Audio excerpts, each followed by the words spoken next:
मैं इस्लामुद्दीन खान और आप देख रहे हैं प्रहार टाइम्स। महाराष्ट्र के भिवंडी से दिल को झकझोर देने वाली घटना सामने आई है, जहां शोभा आश्रम स्कूल में पढ़ने वाली महज 2.5 साल की बच्ची के साथ बर्बरता का मामला सामने आया है।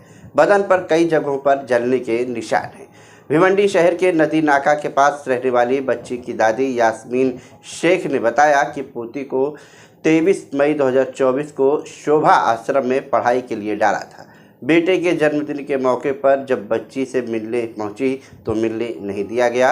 हालांकि बाद में दामाद की कोशिशों से बच्ची से मिला गया, मगर एक दिन आश्रम से फ़ोन आया कि बच्ची गिर गई है और सर में गंभीर चोट लगी है। आश्रम पहुंचकर बच्ची को ठाणे के सिविल हॉस्पिटल में भर्ती कराया गया। वहीं एडवोकेट कामरान कुरैशी ने बताया है कि बच्ची पर बर्बरता के मामले को लेकर भोईवाड़ा पुलिस स्टेशन में विभिन्न धाराओं के तहत एफआईआर दर्ज की गई है और एक कर्मचारी को गिरफ्तार भी किया गया है और मामले की आगे जांच जारी है। मेरा नाम यास्मीन है, यास्मीन रफीक शेख। ये मेरा नाम यास्मीन रफीक शेख है। ये मेरी पोतरी है। इसके माँ बाप नहीं है। इसके माँ बाप बचपन में छोड़ के मेरे पास चले गए। कोई नहीं मुझे बताया वहाँ पर फ्री में पढ़ाई है, तो मैं सोची वहाँ पर इसको डाल दूँ। अब मैं कुछ काम करूँ, इसके लिए मैंने वहाँ पर बच्ची को फ्री, इसीलिए मैंने शोभा आश्रम में उसको डाला। मैं 15 तारीख को गई थी। 15 तारीख को गई थी बच्चे के पास, नहीं 10 तारीख को, सॉरी 10 तारीख को गई थी। तो मैंने देखा बच्चे के हाथ में पूरी फोड़ी, मतलब फोड़ी फोड़ी वो बता रहे थे, जला हुआ, थोड़ी थोड़ी बता रहे थे जला हुआ था। लेकिन मेरे को मालूम वो जला हुआ है, लेकिन मैं बोल नहीं पाई, कुछ भी नहीं कर पाई। कितना जलाया गया था? 30 डिग्री। मैं चाहती हूँ एक कोई गिरफ्तार करे। मैं चाहती हूँ कि उस आश्रम में जितने भी बच्चे को देखभाल करते हैं उनको सबको पूछताछ किया जाए कि ये कैसे, उनके काम वाली को, उनके जितने भी वहाँ पे लोग हैं उन लोग को सबको पूछा जाए कि यहाँ क्या क्या क्या होता है बच्चे के साथ। ये एक्चुअली ये 23 मई 2024 को विक्टिम चाइल्ड की जो दादी है, जो इस मैटर में कंप्लेनेंट है, उन्होंने पैसों की तकलीफ घर में चलते हुए उनको पता चला था कि एक आश्रम है, शोभा आश्रम धामनकर नाके पे, यहाँ भिवंडी में ही, जहाँ पे फ्री स्कूलिंग, फ्री हॉस्टल रहा जाता है। तो इस ये सोच के कि फ्री में बच्ची की स्कूलिंग हो जाएगी, उन्होंने बच्ची को आश्रम में डाला था। लेकिन काफ़ी जल्द ही इनको पता चलने लगा कि बच्ची के साथ कुछ मिसट्रीटमेंट हो रहा है। पहले तो ये कि बच्ची को इसे मिलने दिया नहीं जा रहा था। उनको कहा था कि 1.5 महीने, ये आश्रम का रूल है कि 1.5 महीने बाद ही आपको बच्ची से मिलने दिया जाएगा। फिर कुछ ऐसे घर में फंक्शंस आने लगे कि उनको बच्ची मांगने के लिए वो गए थे कि एक दिन के लिए बच्ची दे दीजिए। तब उन्होंने नोटिस, इनके जमाई जो है कंप्लेनेंट के, उन्होंने नोटिस किया कि बच्ची की बॉडी पे कुछ इंजरीज है। ये बात जब उन्होंने यहाँ पे आके विक्टिम चाइल्ड की जो दादी को बताए, तो वो 10 तारीख को, 10 जून को आश्रम में गई थी बच्चा वापस मांगने के लिए।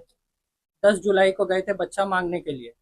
उन्हें ये बच्चा नहीं दिया गया, कहा कि यह हॉस्टल का रूल है, और अगर ऐसा डराया गया कि अगर हम हॉस्टल के किसी भी रूल को बेंड करेंगे या निकालेंगे तो आपको बच्चे की कस्टडी कभी मिलेगी ही नहीं।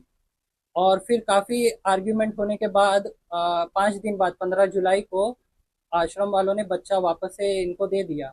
जब बच्चे को घर लाया गया तो उसकी तबीयत काफ़ी बिगड़ गई, तो यहाँ सामने ही उनको एक क्लिनिक में ले गया गया। डॉक्टर ने वहाँ पे बोला कि इनको आप हायर ट्रीटमेंट के लिए ले जाइए। फिर बच्ची को आईजीएम हॉस्पिटल लेके गया, तो वहाँ पे डॉक्टर्स ने कहा कि बच्ची ज़्यादा सीरियस है, आप उन्हें ठाणे ले जाइए। तो नेक्स्ट डे 16 जुलाई को बच्ची को सिविल हॉस्पिटल में ले गया गया। तो वहाँ पे डॉक्टर्स ने विक्टिम चाइल्ड की जो दादी है उनसे सवाल किया कि ये बच्ची कहाँ थी और ये क्या हुआ है। तो दादी ने जब बताया कि ये ऐसे आश्रम में एडमिट थी बच्ची, तो डॉक्टर्स के कहने पर, कि डॉक्टर्स के इन्फॉर्म करने पर ही उनको ये पता चला कि बच्ची के जो बॉडी पे जो निशान है वो एक्चुअली जलाए हुए निशान है, और 3 डिग्री बच्ची जलाई गई है, ऐसा रिपोर्ट में आया है। और डॉक्टर्स ने कहा कि आप पहले कंप्लेंट दर्ज कीजिए और तब जाके हम बच्ची को एडमिट करेंगे, उसका फर्दर ट्रीटमेंट चालू करेंगे। बच्ची को टोटल 2nd डिग्री बर्न्स है, 3% पेट पे, पीठ पे, उंगलियों पे, हाथों पे, पैर पे, और उसको डेंटल ट्रॉमा, उसका दांत तोड़ तोड़ दिया गया असॉल्ट की वजह से। गर्दन पे भी निशान है, और उसको स्कर्वी बीमारी, एक जो बाद में एक्सरे करवाया गया था उसमें आया कि उसको बहुत खराब या बहुत कम न्यूट्रिशन का खाना देने की वजह से उसको स्कर्वी बीमारी हुई है, जिसकी वजह से हड्डियां जो है, जो लिम्स है, वो थोड़े बेंड होने लगते हैं, और बच्ची इसलिए लड़खड़ा के चल पा रही है अभी। जी जी। सरकार को क्या कुछ इनके घर वालों के लिए सुरक्षा जो है इनको देनी चाहिए? जी, अभी केस तो रजिस्टर हो गया है, लेकिन अभी सफिशिएंट नहीं है। पुलिस की इन्वेस्टिगेशन तो जारी है, लेकिन तब तक हम इनकी रिक्वेस्ट यही है कि जो वहाँ बाकी के बच्चे हैं, उन पे उनके माँ बाप जो है, और जो बाकी के उनका स्टाफ है आश्रम का, उनसे बात किया जाए, उनका स्टेटमेंट लिया जाए, उनके वेलफेयर का देखा जाए, और वापस से देश में कोई बदलापुर जैसी इंसिडेंट ना हो, उसको रोकने के लिए सख्त से सख्त कार्रवाई की ज़रूरत है, और वो भी टाइमली इन्वेस्टिगेशन, क्योंकि बाद में काफ़ी देर हो जाएगी।